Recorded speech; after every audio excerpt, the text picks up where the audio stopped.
Ik ben vandaag in Malmedy in Wallonië. Daar vieren ze carnaval, tuurlijk, maar ik kom hier voor het Braziliaanse carnaval. Hoe zit dat?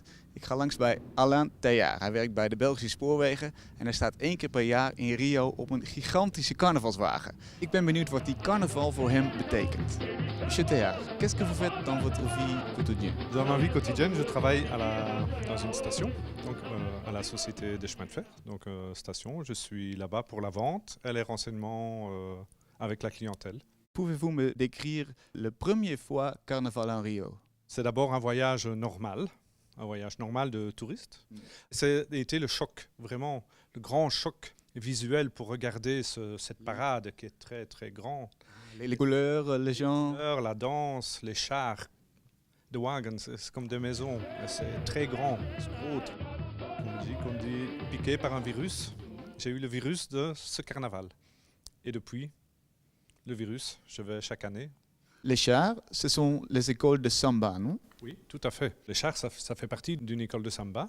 Donc à Rio, il y a 12 écoles de samba de première division, 4000 participants dans le défilé et 7 chars.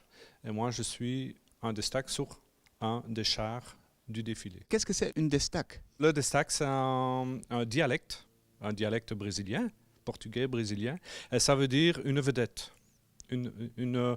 Quelqu'un d'important, comme une star. Nous devons chanter la chanson de samba, nous devons rire, nous devons être bien, mais nous ne dansons pas la samba. Nous ne sommes pas des danseurs, nous sommes la présentation. Et cette costume, vous avez porté? Ça, j'ai porté ce costume en 2009. Ça s'appelle le vigile de la forêt. Le wagon, c'était une forêt d'Amazone, et nous étions les gardiens, les guerriers, les gardiens de la forêt. Sont-ils aussi souvent des thèmes Afrique dans le carnaval? Oui, parce que la culture brésilienne, avec les esclaves, ils sont arrivés d'Afrique. Donc il y a énormément de thèmes africains. La preuve, il y a beaucoup de costumes ici d'Afrique, parce que ça a importé cette culture, les divinités, la religion africaine avec la religion européenne, portugaise qui est arrivée au Brésil. C'est deux choses qui sont ensemble. Comment vous avez introduit de cette école?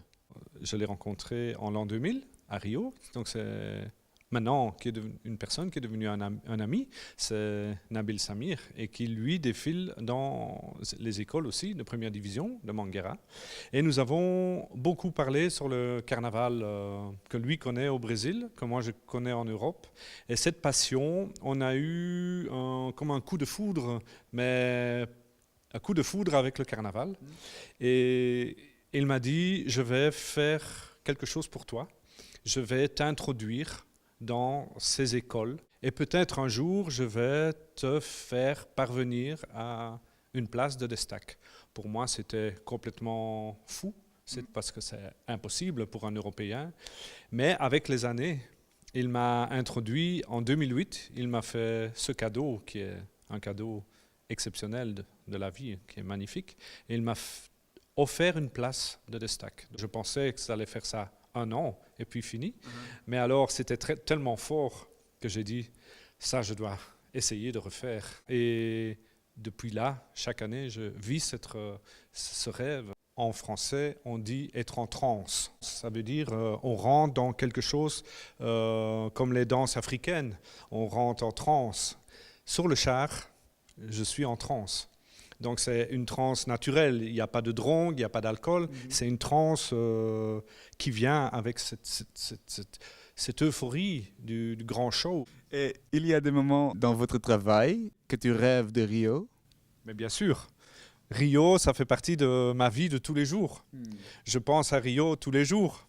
Je suis à mon travail aussi, je pense. S'il y a des petits problèmes, alors je pense... Rio, ça c'est bien. Alors c'est le soleil, c'est la joie, c'est le bonheur. Donc oui, je pense à Rio tous les jours, c'est sûr.